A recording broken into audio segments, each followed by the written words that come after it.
রাসূল বলেছে টাকনুর উপরে প্যান্ট পরার জন্য, প্যান্ট টাকনুর উপরে রাখার জন্য।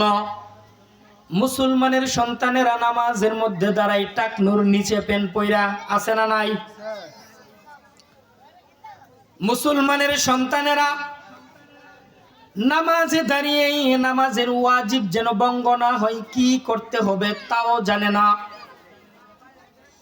যদি জিজ্ঞাসা করা হয় নামাজের ওয়াজিব কয়টি, যদি জিজ্ঞাসা করা হয় তুমি যে নামাজের মধ্যে দাঁড়াইছ, কোন কাজ করলে নামাজ ভেঙে যায়, কোন কাজ করলে নামাজের সুন্নতে মুআক্কাদা ছুটে যায়, অধিকাংশ মুসলমানের সন্তানেরা জানে না।